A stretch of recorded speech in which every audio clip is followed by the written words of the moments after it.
Learning to talk. Quality conversation requires not only empathetic listening but also self revelation. When a wife says, I wish my husband would talk, I never know what he is thinking or feeling. She is pleading for intimacy. She wants to feel close to her husband, but how can she feel close to someone whom she doesn't know? In order for her to feel loved, he must learn to reveal himself. If her primary love language is quality time and her dialect is quality conversation, her emotional love tank will never be filled until he tells her his thoughts and feelings. Self revelation does not come easy for some of us. We may have grown up in homes where the expression of thoughts and feelings was not encouraged but squelched. To request a toy was to receive a lecture on the sad state of the family finance. The child went away feeling guilty for having the desire, and he quickly learned not to express his desires.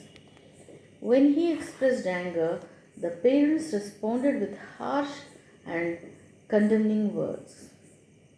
Thus, the child learned that expressing angry feelings is not appropriate.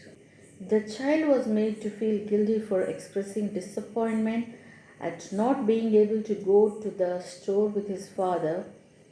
He learned to hold his disappointment inside. By the time we reached adulthood, many of us have learned to deny our feelings. We are no longer in touch with our emotional selves. A wife says to her husband, how did you feel about what Steve did? And the husband responds, I think he was wrong. He should have, but he is not telling her his feelings. He is voicing his thoughts. Perhaps he has reason to feel angry or disappointed, but he has lived so long in the world of thought that he does not acknowledge his feelings. When he decides to learn the language of quality conversation, it will be like learning a foreign language. The place to begin is by getting in touch with his feelings, becoming aware that he is an emotional creature in spite of the fact that he has denied that part of his life. If you need to learn the language of quality conversation, begin by noting the emotions you feel away from home. Carry a small notepad and keep it with you daily. 3 times each day, ask yourself, what emotions have I felt in the last 3 hours? What did I feel on the way to work when the driver behind me was riding my bumper? What did I feel when I stopped at the gas station and the automatic pump did not shut off and the side of the car was covered in gas? What did I feel when I got to the office and found that the project was working on had to be completed in 3 days when I thought I had another 2 weeks?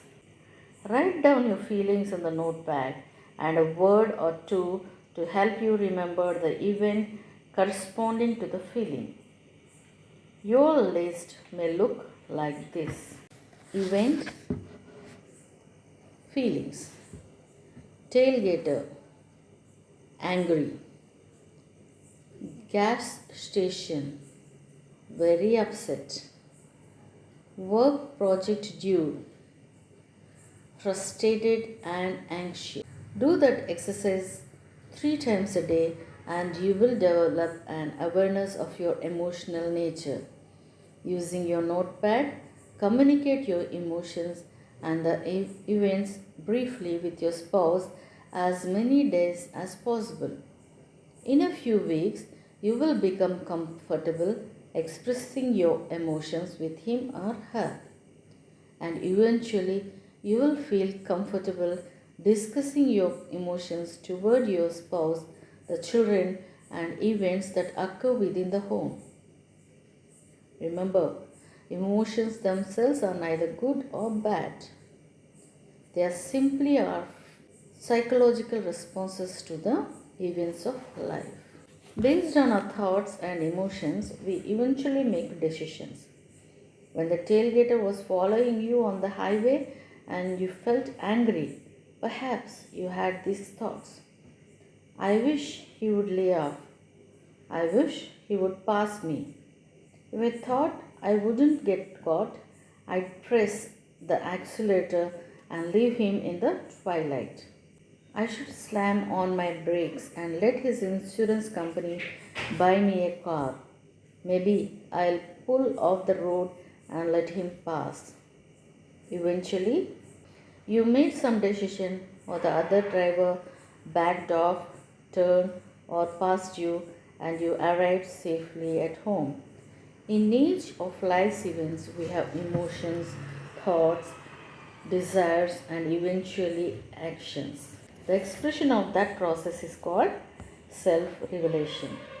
If you choose to learn the love dialect of quality conversation, that is the learning road you must follow.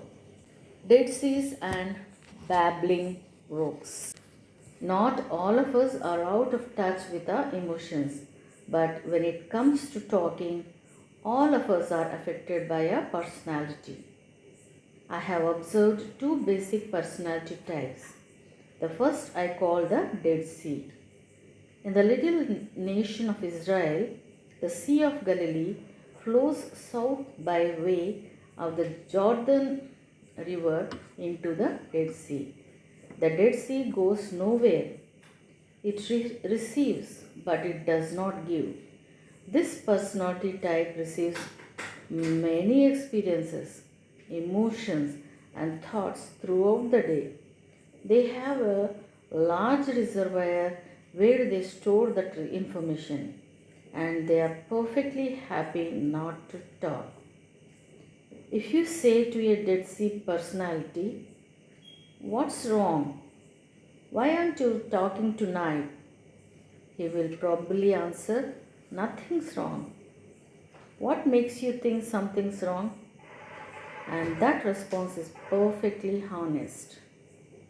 He is content not to talk. He could drive from Chicago to Detroit and never say a word and be perfectly happy. On the other extreme is a babbling brook. For this personality, whatever enters into the eye gate or the ear gate comes out of the mouth gate, and there are seldom 60 seconds between the two. Whatever they see, whatever they hear, they tell. In fact, if no one is at home to talk to, they will call someone else. Do you know what I saw? Do you know what I heard? If they can't get someone on the phone, they may talk to themselves because they have no reservoir. Many times a Dead Sea marries a babbling brook. That happens because when they are dating, it is a very attractive match.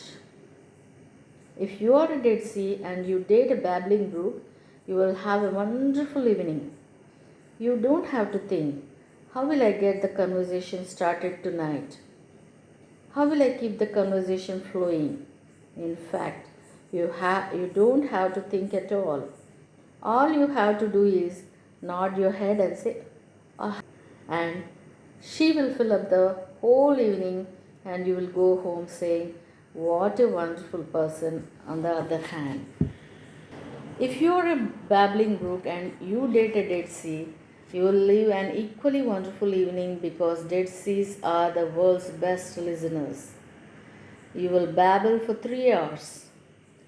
He will listen intently to you and you will go home saying, "What a wonderful person."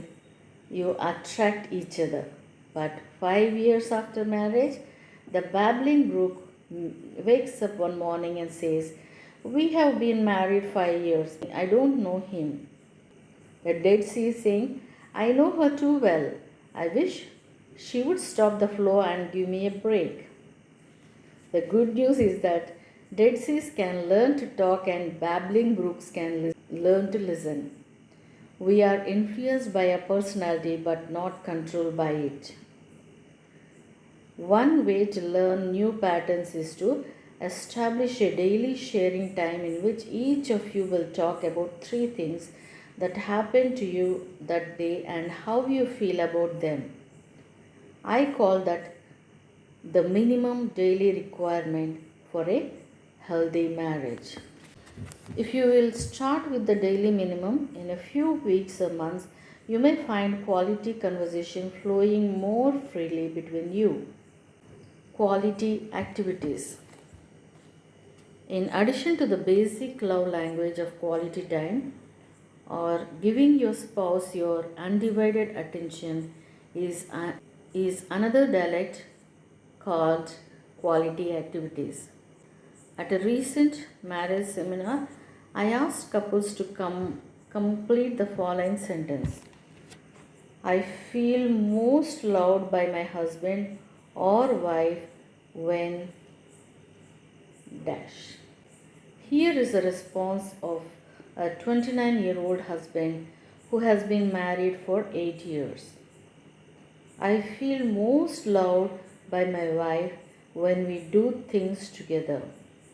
Things I like to do and things she likes to do. We talk more.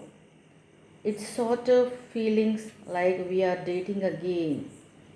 That is a typical response of individuals whose primary love language is quality time. The emphasis is on being together, doing things together, giving each other undivided attention. Quality activities may include anything in which one or both of you have an interest. The emphasis is not on what you are doing but on why you are doing it. The purpose is to experience something together, to walk away from it feeling like he cares about me. He was willing to do something with me that I enjoy, and he did it with a positive attitude. That is love, and for some people, it is love's loudest voice. One of Emily's favorite pastimes is browsing in used bookstores. I love to just disappear into the stacks and see what treasures I can find, she says. Husband Jeff, less of an avid reader, has learned to share these experiences with Emily and even point out books she may enjoy. Emily, for her part, has learned to compromise and not force Jeff to spend hours in the stacks. As a result, Jeff proudly says, I vote early on that if there was a book Emily wanted, I would buy it for her. Jeff may never become a bookworm, but he has become proficient at loving Emily. Quality activities may include putting it in a garden, visiting historic sites, birding, going to the concert, working out together, or having another couple over for homemade soup and bread. The activities are limited only by your interest and willingness to try new experiences. The essential ingredients in a quality activity are: number 1, at least one of you wants to do it. 2, the other is willing to do it. 3, both of you know why you are doing it. To express love by being together. One of the byproducts of quality activities is that they provide a memory bank from which to draw in the years ahead.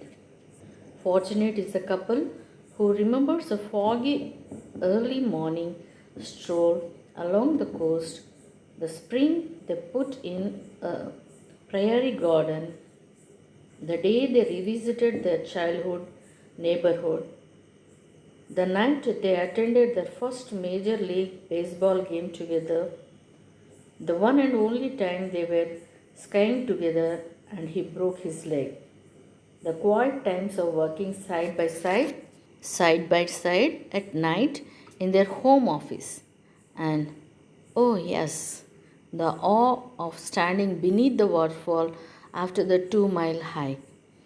They can almost feel the mist as they remember. Those are memories of love, especially for the person whose primary love language is quality time.